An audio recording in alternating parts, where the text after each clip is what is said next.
Hello students, welcome to science institute. हमने पिछले lecture में पढ़ा था थर्मोकेमिस्ट्री। 2 लेक्चर खत्म कर लिए थे। हमारा सारा का सारा देखो भी बेसिक चल रहा है।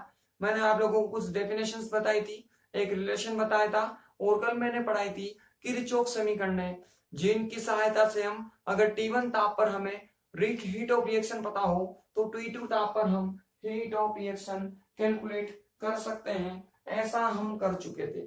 आज बात करेंगे हम अगले टॉपिक पर, उदासीनीकरण की ऊष्मा। आज का हमारा टॉपिक है उदासीनीकरण की ऊष्मा। उदासीनीकरण की ऊष्मा, heat of neutralization, heat of neutralization होती क्या है भाई, इसके बारे में पहले पढ़ेंगे हम। इसको कैलकुलेट कैसे करते हैं, सारी चीजें देखेंगे इसके बारे में। सबसे पहले बात करते हैं इसकी डेफिनेशन पर कि उदासीनीकरण की अभिक्रिया की परिभाषा क्या होनी चाहिए। देखो भाई, उदासीन का मतलब किसी को भी न्यूट्रल करना। न्यूट्रल किसको करोगे, आपको एक लेना है अम्ल, एक लेना है एसिड और एक लेना है बेस। जब कोई एसिड बेस से रिएक्ट होगा तो दोनों का उदासीनीकरण होगा। आप जानते हो पीएच होती है, पीएच में क्या होती है, 2 तरह की वैल्यूज होती है। एक तो होती है 7 से कम वाली, एक होती है 7 से ग्रेटर देन वाली। होती नहीं होती, एक तो लेस देन 7 और एक होती है ग्रेटर देन 7। और अगर इक्वल 7 हो तो इस वैल्यू को क्या बोलोगे आप, उदासीन वैल्यू बोलोगे। अब जो जितना ज्यादा एसिडिक होता है उसकी वैल्यू उतनी ही ज्यादा कम, जो जितना ज्यादा बेसिक होगा उसकी वैल्यू उतनी ही ज्यादा होगी। न्यूट्रल का मतलब है कि इसकी वैल्यू धीरे धीरे बढ़ेगी और इसकी वैल्यू धीरे धीरे घटेगी। मतलब दोनों कहां की ओर अग्रसर होंगे, 7 की ओर आएंगे, 7 की ओर आते जाएंगे दोनों के दोनों। ये बढ़ेगा, एसिड की वैल्यू तो बढ़ेगी और बेस की वैल्यू घटती जाएगी। जैसे ही दोनों की वैल्यू ऑलमोस्ट 7 हो जाएगी, हम बोलेंगे दोनों का क्या हो गया, उदासीनीकरण हो गया, दोनों न्यूट्रल हो गए। तो जब भी उदासीनीकरण होगा ऑलवेज किसके बीच में होगा, एक एसिड और एक बेस के बीच में होगा। मतलब आप अम्ल को मिलाओगे क्षार में या क्षार को मिलाओगे अम्ल में, एसिड और बेस को मिक्स करोगे तो उन दोनों के मध्य जो अभिक्रिया संपन्न होती है उस रिएक्शन को कहा जाता है उदासीनीकरण की रिएक्शन या रिएक्शन ऑफ न्यूट्रलाइजेशन कहा जाता है। और इस अभिक्रिया में जो भी ऊष्मा बाहर निकलेगी, जो भी ऊष्मा रिलीज होगी, उस ऊष्मा को कहोगे आप हीट ऑफ न्यूट्रलाइजेशन या उदासीनीकरण की ऊष्मा कहोगे। ठीक, तो पहले अभिक्रिया देखी हमने कि क्या क्या करना है। अम्ल और क्षार जब अभिक्रिया करते हैं तो उनकी अभिक्रिया को कहा जाता है उदासीनीकरण की अभिक्रिया, रिएक्शन ऑफ न्यूट्रलाइजेशन। और इस रिएक्शन में जो भी हीट बाहर निकलेगी, जो हीट रिलीज होगी, उस हीट को कहोगे आप हीट ऑफ न्यूट्रलाइजेशन। तो डेफिनेशन तो पता लगी हमें, यह अम्ल और क्षार क्रिया करके उदासीनीकरण की ऊष्मा देते हैं। अगर इसको हम रिएक्शन की फॉर्म में दिखाएंगे तो कैसे दिखाएंगे भाई, ये मैंने कोई भी एसिड ले लिया HCl और ये मैंने कोई भी बेस ले लिया, इन दोनों की मैंने रिएक्शन करवाई तो आपको पता है यहां से Cl यहां से Na, मतलब क्या बनेगा, NaCl बनेगा। बदले में ये OH और ये H बनकर क्या बाहर निकल जाएगा, H2O। मतलब उदासीनीकरण की अभिक्रिया में एक अम्ल क्षार से क्रिया करके लवण, NaCl क्या होता है, सोल्ट होता है, हमारे घर में भी होता है सोल्ट होता है, वो एक लवण होता है, एक सोल्ट और वाटर मॉलिक्यूल का फॉर्मेशन करेगा। एक लवण और जल के अणु का निर्माण करेगा। हमेशा ऐसा ही होगा उदासीनीकरण की अभिक्रिया में। माना कि मैंने कोई और एग्जांपल ले लिया, मैंने HCl की जगह क्या कर लिया भाई, HNO3 कर लिया। इसकी भी मैंने रिएक्शन किससे करवा दी, NaOH से। वापस क्या बनेगा, एक तो सोल्ट बनेगा और एक जल का अणु बनेगा। तो सोल्ट में ये NO3 और ये Na, तो क्या बन गया NaNO3। एक सोल्ट होता है, लवण होता है, बदले में क्या बाहर निकल गया, H2O मॉलिक्यूल बाहर निकल गया। इन दोनों रिएक्शन में जो ऊष्मा बाहर निकलेगी उसे कहोगे आप हीट ऑफ न्यूट्रलाइजेशन। आप देखना अभी यहाँ पे क्या होता है, यहाँ पर जो रिएक्शन बाहर निकली, मतलब जो हीट बाहर निकली, उसको कहा जाता है heat of neutralization and neutralization. कितनी बाहर निकलेगी भाई ये? -13.7 किलो कैलोरी। और यहां भी कितनी बाहर निकलेगी भाई? -13.7 किलो कैलोरी बाहर निकलेगी।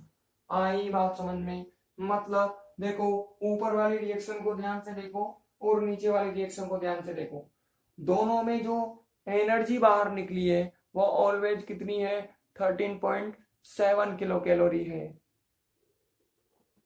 ठीक, तो देखो भाई, मतलब किसी भी प्रकार के प्रबल अम्ल, ये भी क्या है? स्ट्रॉन्ग है, ये भी स्ट्रॉन्ग है, ये स्ट्रॉन्ग है, ये स्ट्रॉन्ग है। किसी भी तरह के स्ट्रॉन्ग एसिड को आप रिएक्ट करवाओगे स्ट्रॉन्ग बेस के साथ में, किसी प्रबल अम्ल को रिएक्ट कराओगे किसी स्ट्रॉन्ग मतलब प्रबल क्षार के साथ में, तो हमेशा जो ऊष्मा बाहर निकलेगी वो कांस्टेंट होगी, इतनी ही बाहर निकलेगी। किसकी कंडीशन में? अगर दोनों होते हैं स्ट्रॉन्ग मतलब प्रबल होते हैं, तो हमेशा इतनी ही ऊष्मा बाहर निकलेगी। क्या ऐसा हो सकता है क्या? देखो, यहाँ तो कंपाउंड अलग अलग है, यहाँ कंपाउंड अलग अलग है, दो कंपाउंड ने रिएक्ट किया और सेम एनर्जी बाहर निकली। अरे ये अजीब बात नहीं है क्या कि मैंने दो अलग अलग रिएक्शन करवाई और दोनों में एक ही एनर्जी बाहर निकली, एक ही तरह की ऊष्मा हुई, मतलब दोनों एक ही तरह की क्रियाविधि से संपन्न हुई। आई बात समझ में? ऐसा होना पॉसिबल नहीं है, लेकिन हो रहा है। आखिर क्यों हो रहा है?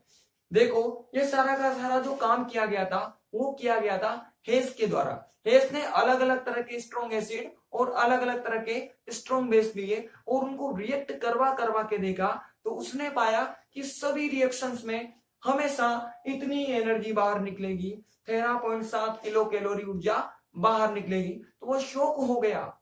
कैसे शौक हुआ? यार मैंने कंपाउंड हर बार अलग अलग लिए, लेकिन एनर्जी तो एक ही बाहर निकल रही है, एक ही तरह की ऊष्मा बाहर निकल रही है। ऐसा क्यों हो रहा है? जब कंपाउंड बदला गया है तो निकलने वाली एनर्जी भी तो चेंज होनी चाहिए थी, वो क्यों नहीं चेंज नहीं हुई भाई?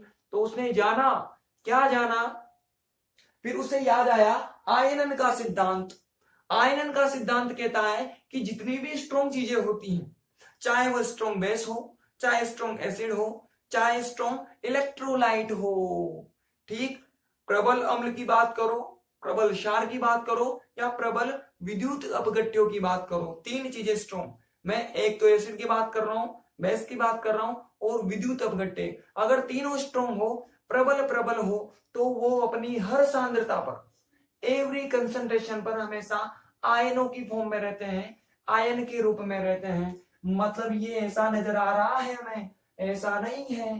कैसा है? इसको मैं ऐसा लिखूंगा आयन की फॉर्म में, ये H प्लस और ये Cl माइनस, ये हो गया Na प्लस और ये OH माइनस। प्रबल प्रबल था तो मैंने किसकी फॉर्म में लिखा? आयन की फॉर्म में लिखा। इधर ये भी क्या है? NaCl स्ट्रॉन्ग इलेक्ट्रोलाइट होता है, प्रबल विद्युत अपघट्य होता है, तो मैंने ये Na प्लस कर दिया और ये Cl माइनस कर दिया। अब H2 स्ट्रॉन्ग होता है क्या? वीक होता है। ऐसा था आपने 11th क्लास में पढ़ लिया था, अपने बचपन में ही पढ़ लिया था। अब हुआ क्या? देखो, ये देखो, यहां से Cl से Cl गया, Na से Na गया, तो ओवरऑल हुआ क्या? इधर H प्लस आया और OH माइनस आया, दोनों ने क्रिया करके क्या बना लिया? H2O बना लिया। ऐसा कंक्लूजन निकला इस पहली रिएक्शन से। दूसरी पर गौर फरमाते हैं, ये भी स्ट्रॉन्ग है तो ये H प्लस और ये क्या हो गया? NO3, ये भी स्ट्रॉन्ग तो Na प्लस और ये OH माइनस। इधर की तरफ ये स्ट्रॉन्ग इलेक्ट्रोलाइट है, प्रबल विद्युत अपघट्य है, तो इसको भी किसकी फॉर्म में रिप्रेजेंट करोगे आप? आयनों की फॉर्म में। और H2O वीक है तो मैंने ऐसा कर दिया। गौर फरमा के देखा तो ये Na प्लस और NO3 दोनों कैंसिल हो गए। मतलब यहां भी ओवरऑल क्या हुआ है? H प्लस ने रिएक्ट करके H2O का फॉर्मेशन किया है। अरे रिएक्शन अलग अलग थी, लेकिन हुआ क्या? यहां भी H प्लस OH माइनस मिला, यहां भी H प्लस OH माइनस मिला, तो बॉन्ड तो सेम तरह के आयनों में बन रहा है। यहां भी बॉन्ड किस में बना? H और OH में। यहां भी बॉन्ड किस में बना? H और OH में। जब एक ही बॉन्ड हर रिएक्शन में बनता है तो उसमें निकलने वाली एनर्जी क्या अलग अलग हो सकती है क्या? अरे डिफरेंट हो सकती है क्या? कभी भी डिफरेंट नहीं हो सकती, इक्वल होगी। तो बोलो बात समझ में आई कि नहीं आई कि किसी भी तरह के स्ट्रॉन्ग एसिड और किसी भी तरह के स्ट्रॉन्ग बेस को रिएक्ट करवाओ, हमेशा बॉन्ड किस में बनेगा, H प्लस और OH माइनस में बनेगा। जब एक ही बॉन्ड हर रिएक्शन में बनेगा, एक ही तरह का बनेगा, तो ऑलवेज निकलने वाली जो एनर्जी होगी या जो हीट होगी वो हमेशा कांस्टेंट रहेगी, इतनी ही मिलेगी आपको, 13.7 किलो कैलोरी। बोलो बात समझ में आई कि नहीं आई। दो अलग अलग रिएक्शन ली, हमने प्रूव कर दिया कि दोनों में एक ही तरह का बॉन्ड बना और कांस्टेंट एनर्जी रिलीज होगी 13.7 किलो कैलोरी। ये सारा का सारा काम किसने किया था, हेस ने किया था, हेस ने, उसी ने प्रैक्टिकल किया, वही शो हुआ, उसी ने बताया आंसर कि भाई ऐसा हो रहा है, इस वजह से आपकी जो एनर्जी है वो क्या हो गई है, कांस्टेंट हो गई है।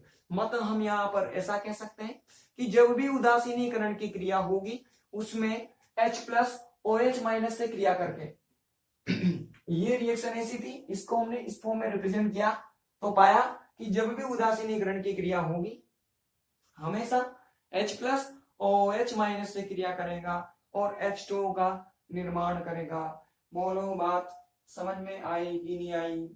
आई तो फटाफट से डेफिनेशन लिखो। एक चीज और, क्या अगर यही उदासीनीकरण की ऊष्मा आप ज्ञात करोगे कौन से ताप पर, 25 डिग्री सेल्सियस ताप और 1 atm प्रेशर पर इसको कैलकुलेट करोगे आप, जैसे मैंने आपको हीट ऑफ रिएक्शन में बताया था कि अगर इस कंडीशन में कैलकुलेट करते हैं तो वह जो क्वांटिटी होती है वह स्टैंडर्ड क्वांटिटी बन जाती है, मानक राशि बन जाती है। तो इसको भी इस कंडीशन में क्या कहोगे, मानक उदासीनीकरण की ऊष्मा कहोगे, स्टैंडर्ड हीट ऑफ न्यूट्रलाइजेशन कहोगे। बात समझ में आई कि नहीं आई? आ गई होगी भाई, बिल्कुल इजी है, बिल्कुल इजी है। चलो भाई लिखो फटाफट से डेफिनेशन लिखो। 1 ग्राम तुल्यांक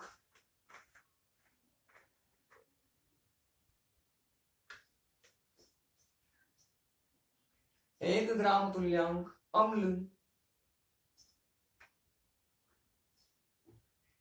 तथा 1 ग्राम तुल्यांक क्षार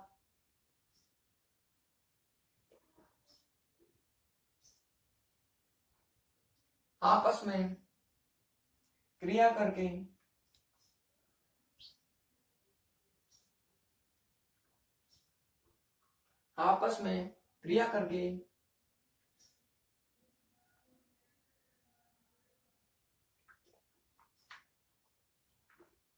उदासीन होते हैं तो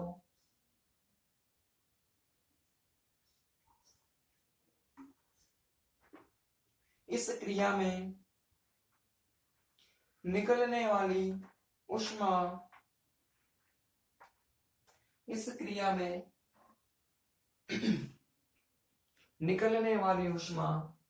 उदासीनीकरण की ऊष्मा कहलाती है। इस क्रिया में निकलने वाली ऊष्मा उदासीनीकरण की ऊष्मा कहलाती है। अगली लाइन से लिखो, यदि उदासीनीकरण की ऊष्मा 25 डिग्री सेल्सियस ताप तथा 1 atm दाब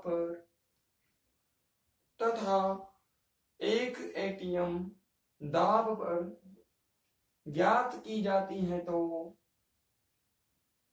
1 atm दाब पर ज्ञात की जाती है तो इसे मानक उदासीनीकरण की ऊष्मा कहते हैं। इसे मानक उदासीनीकरण की ऊष्मा कहते हैं। मानक उदासीनीकरण की ऊष्मा कहते हैं।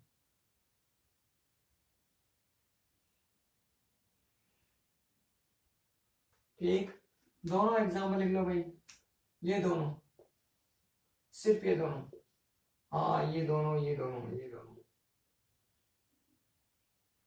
आप लोग लिखो, when 1 gram equivalent 1 gram equivalent acid react with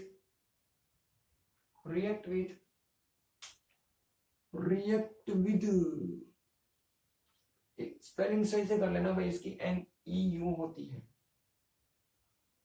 react with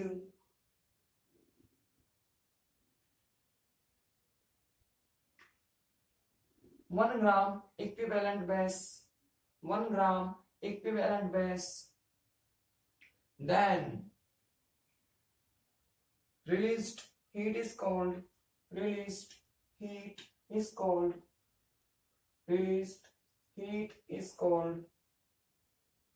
heat of neutralization is called heat of neutralization.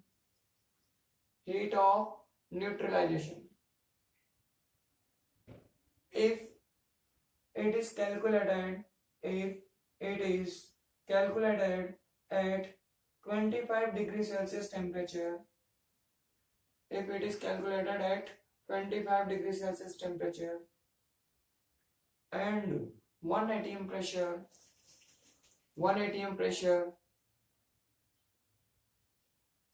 then it is called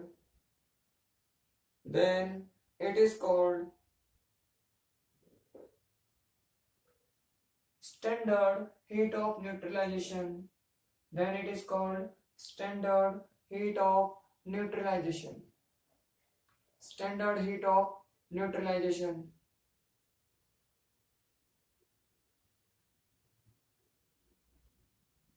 ठीक, कर लो फटाफट से दोनों एग्जांपल। आप लोगों ने कर लिए होंगे भाई, कर लिए होंगे आप लोगों ने। इसके नीचे लिखो भाई, दोनों एग्जाम्पल के नीचे, हेस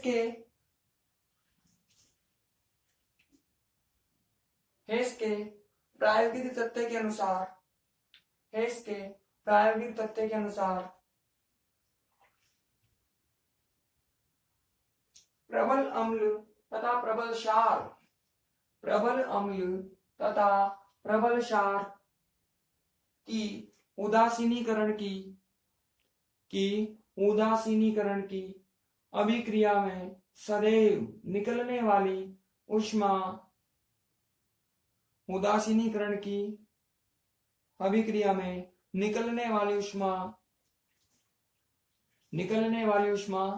सदैव -13.7 किलो कैलोरी होती है। -13.7 किलो कैलोरी होती है। ये दोनों रिएक्शंस लिख लो भाई, ये वाली, ये जो नीचे है ना, ये लिख लीजिए फटाफट से, फटाफट लिखो भाई, जल्दी लिखो, fast.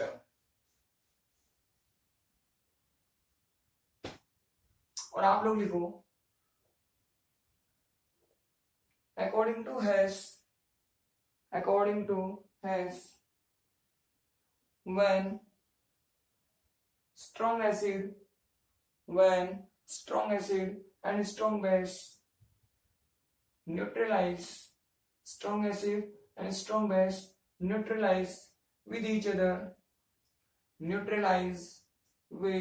each other, then always -13.7 kilocalorie energy is released। ठीक, आप लोग भी रिमेनिंग कर लीजिए, ये दोनों रिएक्शंस कर लीजिए भाई, फटाफट से करो, जल्दी करो, फास्टर करो। हिंदी वाले बच्चों ने कर लिया होगा, जल्दी लिखो भाई, लिखो। अतः उदासीनीकरण की अभिक्रिया में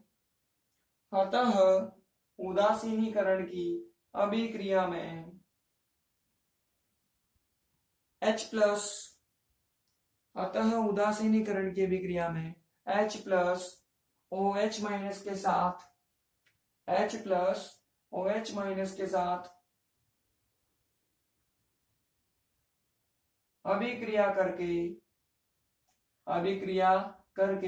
H2O का निर्माण करता है, H2O का निर्माण करता है,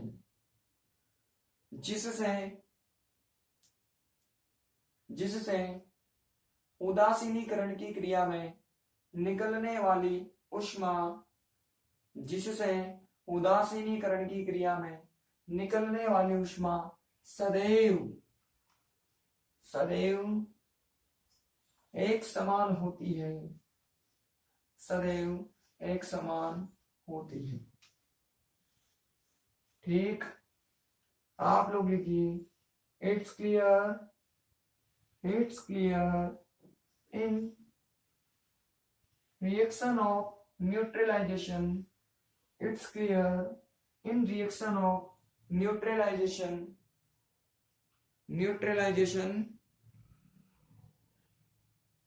H plus react with OH minus, H plus react with OH minus,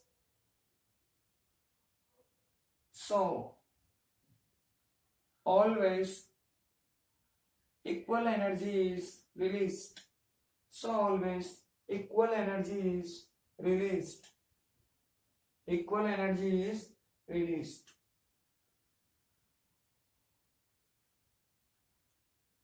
ठीक, अगली लाइन से लिखो, यदि प्रबल अम्ल के स्थान पर दुर्बल अम्ल लिया जाए, यदि प्रबल अम्ल के स्थान पर दुर्बल अम्ल लिया जाए तो यह अभिक्रिया निम्न प्रकार संपन्न होती है, यह अभिक्रिया निम्न प्रकार संपन्न होती है। If weak acid is taken in place of strong acid, if weak acid is taken in place of strong acid, then this reaction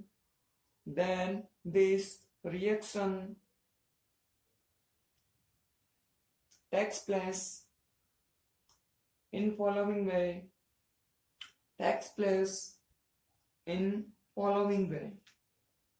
कैसे होगी भाई, बोर्ड पर देखो, माना कि मैंने स्ट्रॉन्ग को रिप्लेस कर दिया वीक से, वीक में मैंने क्या ले लिया, एसिटिक एसिड, इसकी मैंने रिएक्शन करवाई NaOH के साथ में, बोलो वापस क्या बनेगा, वही जब भी रिएक्शन ऑफ न्यूट्रलाइजेशन होगी, उदासीनीकरण की अभिक्रिया होगी, हमेशा लवण और जल के अणु का निर्माण होगा।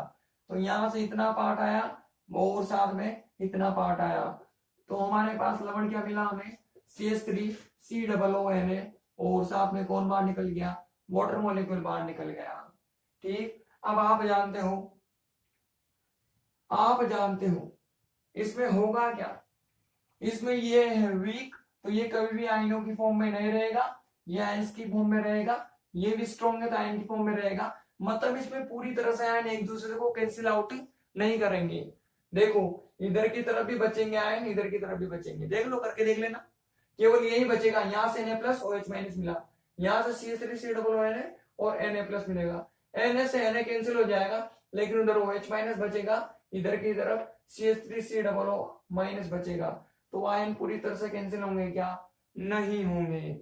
मतलब जब भी आप प्रबल अम्ल और प्रबल क्षार की कराते हो तो एक जैसी ऊष्मा, लेकिन प्रबल की जगह एक भी दुर्बल कर दिया, एक को भी वीक कर दिया, तो फिर जो निकलने वाली हीट है वो हमेशा क्या होगी, आपको अलग अलग मिलेगी, डिफरेंट मिलेगी। बात समझ में आई? ठीक, तो इसमें जो एनर्जी बाहर निकलती है वह होती है, कितनी होती है भाई, वो कुछ इतनी होती है, -13.2 किलो कैलोरी। मतलब प्रबल की तुलना में ये एनर्जी डिक्रीज हो गई, घट गई। माइनस वाला मान, माइनस को थोड़ी देर के लिए छोड़ दूं मैं, तो माइनस वाला मान क्या हो गया, घट गया। पहले ज्यादा माइनस में वैल्यू बाहर निकल रही थी, अब कब माइनस में वैल्यू बाहर निकल रही है। आई बात समझ में।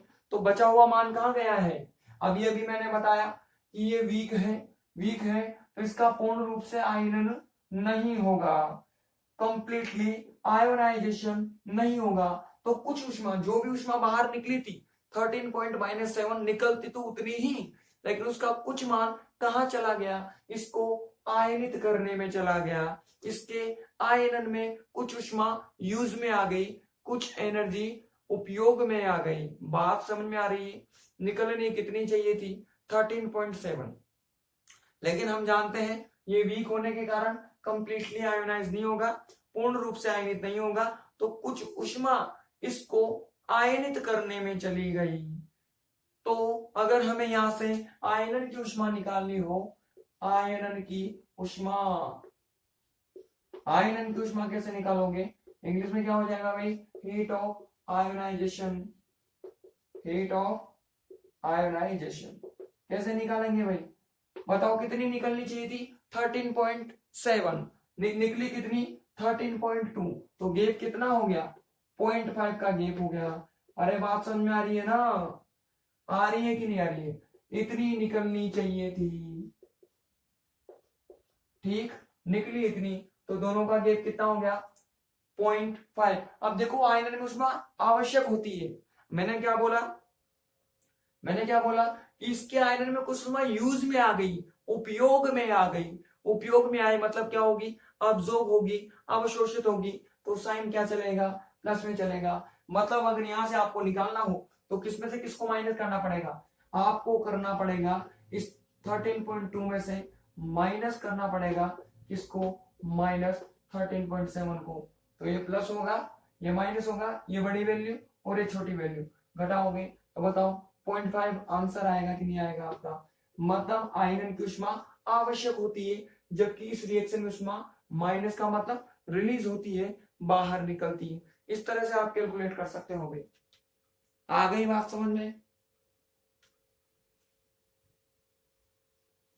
तो इस तरह से हम क्या निकाल लेंगे, आयनन की ऊष्मा निकाल लेंगे, हीट ऑफ आयोनाइजेशन निकाल लेंगे। फटाफट से लिख लो, हाँ दोनों लिख लो भाई, ये भी और ये भी, जल्दी कर लो। करना कैसे आपको पता है, हाँ वीडियो पॉज करके लिखो इसके नीचे, दुर्बल अम्ल की स्थिति में, दुर्बल अम्ल की स्थिति में निकलने वाली ऊष्मा का कुछ भाग, निकलने वाली ऊष्मा का कुछ भाग दुर्बल अम्ल के आयनन में उपयोग में ले लिया जाता है, दुर्बल अम्ल के आयनन में उपयोग में ले लिया जाता है।